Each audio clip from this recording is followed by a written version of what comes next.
Bonjour à tous et bienvenue dans cette nouvelle vidéo de FAQ. Je vais répondre à vos questions pour Malte. Donc dans cette vidéo, je vais vous parler des locations de voitures, des bus, du Blue Lagoon, des visites que je vous conseille, des plages. Pensez à nous mettre un petit pouce vers le haut et de vous abonner. On se retrouve juste après l'intro. A tout de suite.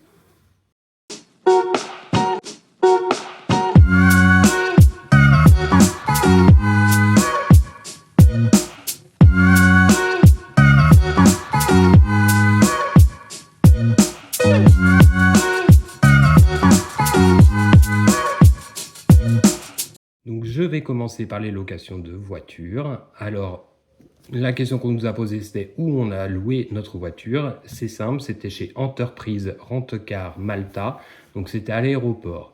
Et ce que je vous conseille de louer chez eux, eh bien, pas trop en fait. Je vous explique pourquoi. Tout simplement, on avait pris, comme on fait à chaque fois, on prend les assurances pour ne pas avoir de caution. On avait pris donc l'assurance et on a eu quand même une caution à payer. J'ai pas trop aimé ce système-là, parce que normalement, quand on paye une caution, enfin qu'on paye tout simplement une assurance pour éviter les cautions, bon, la caution était moins élevée que si nous n'avions pas pris cette assurance, mais il y en avait quand même une. En plus, pas de chance, une grosse mésaventure. Sur un parking de plage, on nous a rentré dans l'arrière de la voiture. Bien sûr, la personne est partie, mais on s'en est rendu compte. On a appelé tout de suite l'agence. Par contre, ça s'est très très bien passé. On leur a expliqué. Ils nous ont dit, vous inquiétez pas, justement, vous avez pris cette assurance. Elle était faite pour ça, donc on vous déduira rien de votre caution. Et c'est ce qui s'est passé.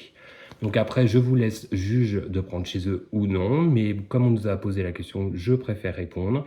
Alors par contre, j'en profite pour donner deux petits conseils à faire à Malte. Alors je vous conseille de prendre une boîte automatique en vos locations de voitures. Pourquoi? Parce que si vous ne le savez pas, à Malte, les gens roulent à gauche et le volant est à droite comme en Angleterre. Donc comme nous n'avons pas l'habitude de rouler dans ce sens-là, la boîte automatique était très appréciée parce que tout simplement, c'est une chose en moins à surveiller, tout simplement. Vous êtes au volant, vous êtes plus focus sur la route et vous pensez au moins les vitesses se font toutes seules, voilà. Et une autre chose que j'ajoute aussi, si là-bas les gens klaxonnent beaucoup, ne paniquez pas, c'est comme ça, là-bas, ils klaxonnent. Voilà, c'est pas forcément par rapport à vous, forcément. Et s'ils vous klaxonnent, vous ignorez, tout simplement, c'est que pour eux, vous n'allez pas assez vite, ou que ceci ou que cela. Nous, franchement, on a ignoré, et c'est le conseil que je vous donne. Alors maintenant, je vais venir sur les bus. Oui, il y a pas mal de bus à Malte, et ça, c'est top. Si vous voulez pas louer de voiture, vous en avez plusieurs qui partent de l'aéroport. D'ailleurs, je vous conseille de regarder directement sur Google Maps. Nous, c'est ce qu'on fait personnellement pour tous nos voyages. C'est beaucoup plus simple. Il y a plusieurs lignes. Alors, le conseil que je donne, c'est qu'ils sont souvent en retard. Parce qu'on nous a demandé justement les bus si c'était fiable. Donc, ne soyez pas étonnés si votre bus est en retard. C'est qu'il n'y a pas beaucoup de routes sur Malte. Donc, tout le monde prend les mêmes axes. Donc, ça bouchonne très vite. Donc, forcément, si ça bouchonne, les bus peuvent être en retard. Donc, soyez prudent là-bas, je veux dire, essayez de prendre le bus plus tôt pour éviter les bouchons, quitte à attendre après sur place. Mais après, pour visiter, après on a le temps, donc il n'y a pas trop d'importance. Voilà pour les bus. Alors, on nous avait demandé si nous avions été au Blue Lagoon. Eh bien, malheureusement, nous n'avons pas eu le temps, c'était prévu, on y a été 5-6 jours. Mais on s'est surtout concentré sur Malte. Par contre, je vous conseille, et je me suis renseigné beaucoup dessus, donc Blue Lagoon, c'est sur l'île de Comino, il faut emprunter des bateaux pour y aller. Moi, le conseil que je vous donne par rapport aux avis, c'est d'y aller tôt. Je prioriserai même le matin le premier bateau à votre place, parce qu'en fait, c'est magnifique, hein. Si vous voulez visiter l'île, encore pas de problème, mais si vous voulez faire vraiment la plage du Blue Lagoon, elle est assez petite, elle est assez saturée, vite saturée, donc vous n'avez pas forcément de place. Vous êtes obligé à des fois, j'ai lu dans les commentaires, de monter sur la roche pour pouvoir vous sécher ou bronzer. Donc l'accès à la plage n'est pas évident. Donc c'est ce que je vous conseille, allez-y tôt. Comme ça, vous pouvez revenir aussi plus tôt et faire une autre plage plus tard ou d'autres visites. On nous a aussi demandé donc les visites qui étaient préférables de faire si on n'avait pas beaucoup de temps en y allant.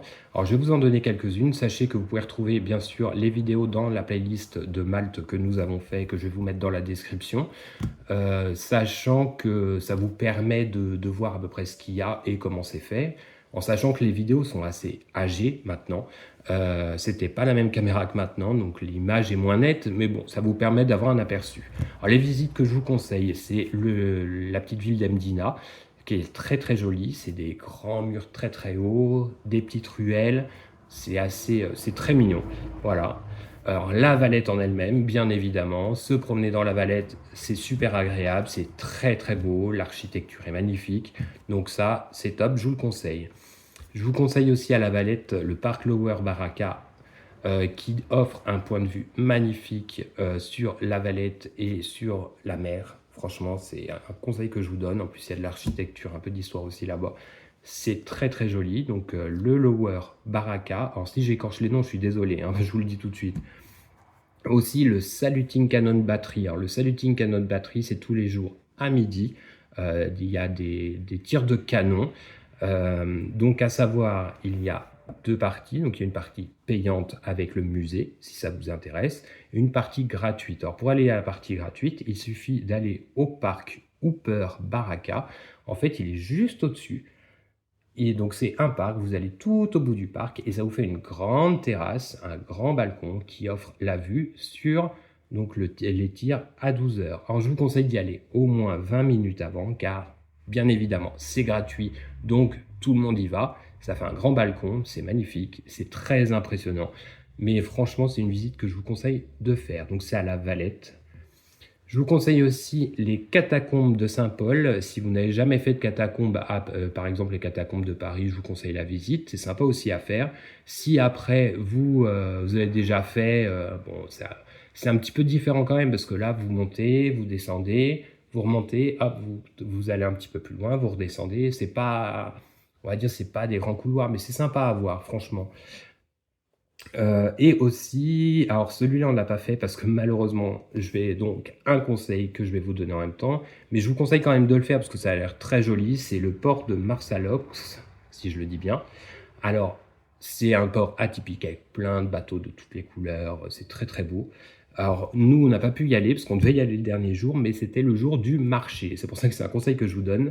Et donc, il y avait énormément de bouchons. On devait prendre l'avion après, donc je ne savais pas si on pouvait tout simplement, on aurait le temps de faire l'aller-retour, etc. à cause du marché.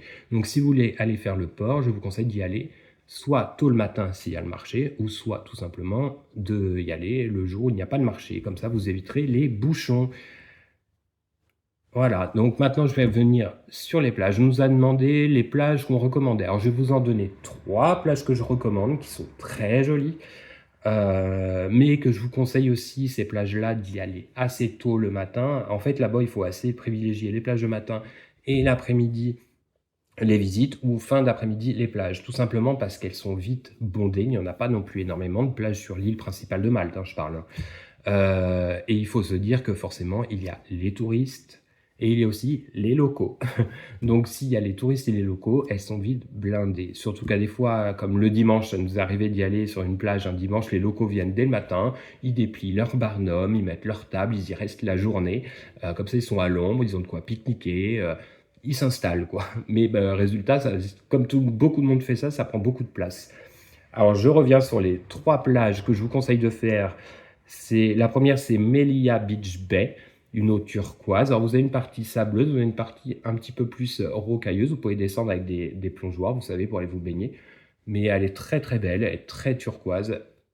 Une plage à faire. Après, je vais vous en donner une autre qui s'appelle Golden Bay, qui est pour moi un petit coup de cœur. Plage de sable partout, turquoise. Donc, ça fait comme une cala, on va dire, à Majorque, mais très jolie. Et la troisième que je vous donne, alors là je suis désolé si j'écorche le nom, c'est Gneja Tufia Bay. Alors vous pouvez la trouver aussi sur notre chaîne YouTube. Alors celle-là est très longue, elle est très fine mais très longue. Par contre il faudra descendre pas mal de marches pour y accéder. L'eau est belle, chaude, le sable est de couleur pourpre, elle est très très belle. Bon voilà, je pense que j'ai fait le tour de vos questions. Si vous en avez d'autres, posez-les juste en dessous, j'y répondrai. Si j'ai la réponse, je vous la donnerai. Si je n'ai pas la réponse, bien sûr, je vous dirai désolé, je ne sais pas. Je suis désolé, c'est un petit peu sombre parce qu'on est en pleine canicule et pour se filmer, c'est vraiment pas évident. Soit je vais dehors et je meurs de chaud, ou soit je suis un petit peu dans le noir comme là et j'essaye de faire une vidéo à peu près claire. Donc j'espère avoir répondu à vos questions. Pensez à vous abonner et à liker s'il vous plaît, parce que ces vidéos-là, elles vous aident et elles peuvent aider d'autres personnes. Tout simplement, c'est pour le référencement et bien sûr, ça nous donne envie de continuer. Parce qu'on nous, on continuera de voyager, mais on n'est pas obligé de faire toutes ces vidéos et donner tous ces conseils. Voilà. Je vous remercie et puis je vous dis à bientôt. Des vidéos comme ça, il va en avoir plusieurs, certainement à la suite. Et des destinations, il va en avoir encore plein. Et des parcs d'attractions aussi. Vous verrez ça sur notre chaîne si vous vous abonnez. Allez, je vous embrasse. À bientôt. Bisous. Ciao.